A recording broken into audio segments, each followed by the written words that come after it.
Кратки приказни низ 40 фотографии. Како успеавте, господин Неделчевски, да ги издвоите од целиот тој опус на создавани фотографии низ вашиот живот?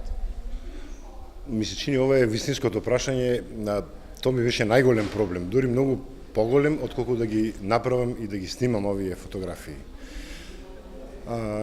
Имам многу фотографии на оваа тема и истражувајќи низ мојата архива видов дека можем да направам 7-8 вакви изложби, но заради објективни околности и технички можности мораше се стави некаде црта и да се одвојат 40 фотографија, тоа е некој си оптимум за самостојна изложба.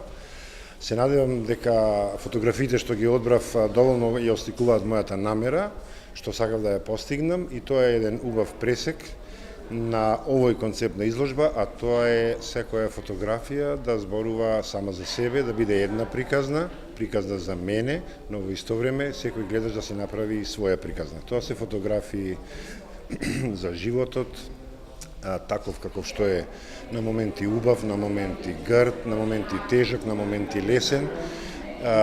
Се беше подредено на тоа, дури и техничката, значи формалната страна на обработката на фотографиите, така се правени, намерно се со помал формат, да се добие чувство на интимност, на блискост.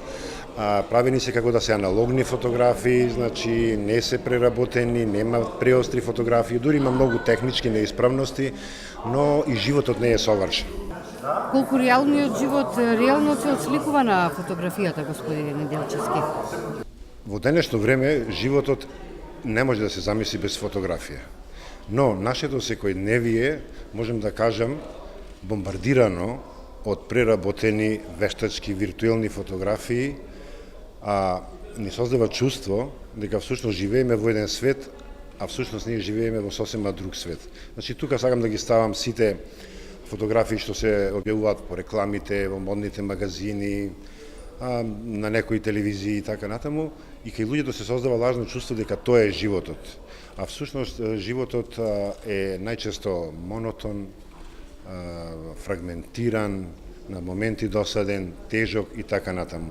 Многу е потешко да се снимат фотографии на кои што ќе биде представено пријателство, љубов, среќа, отколку да се снимат фотографии кои што се атрактивни, кои што прикажуваат војни, природни катастрофи. Тие по природата на нештата се повеќе атрактивни, затоа што луѓето сакаат изгледа на некој извртен начин да гледаат туѓи несреќи, и затоа се многу атрактивни. Но сметам дека е многу потешко вистинскиот реалниот живот да се преточи во една фотографска изложба. Велите, овие фотографии наликуваат на аналогни. Што како фотограф предпочитате? Дигитална или аналогна фотографија? Овие фотографии се дигитално фотографирани, не се аналогни снимени на филм. Тоа што спомнав за аналогна фотографија, сакав да кажам дека тогашната технологија не била толку напредна, така да кажам, како во денешно време да може да се манипулирало, и аналогната фотографија е манипулативна фотографија, затоа што светот е во боја, ние знаеме дека постоела прво црно-белата фотографија. Сакав да кажам, намерно се трудев да подсеќаат на аналогни фотографии со сите своји несовршености, но во позитивна смисла на зборот. Господин Неделчевски, ова ви е прва изложба на кратките приказни. Рековте имате уште за неколку вакви изложби. Дали продолжувате да избирате меѓу вашиот опус за нови представувања пред јавноста? Па, секоја изложба е, да кажам, си има свој живот и мислам дека не би било добро да се повторува. Малку грубо ќе звучи, може би, да кажем, ама за мене оваа изложба е веќе завршена и веќе размислувам за нови проекти. Ова е сега што гледате околу мене наменето за публиката која што доаѓа вечерва тука, во Уметничката галерија во Тетово. Инаку предизвикот е голем и работам на нови проекти секогаш, а има една работа која што публиката најчесто голем дел неа никогаш нема да ја знае. Таа ќе дојде на изложба, ќе погледа половина час или еден час и ќе си замине.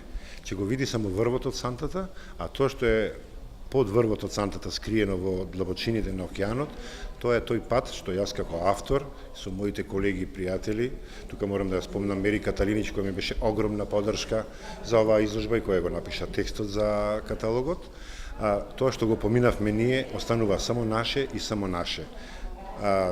Тоа може само авторот да го доживее, а публиката за жал не само го гледа врвот од сантата. Ја споменавте Мери Каталинич како промотор на оваа изложба и воведничар во самиот каталог, а таа во својот текст вели: сместени во димензијата помеѓу личната и документарната фотографија, доживувајќи ги кратките приказни, се соочуваме со ненаметливи, а моćни, заробени моменти кои поттикнуваат на размислување. Оставаме публиката да размислува за овие фотографии и кратките приказни.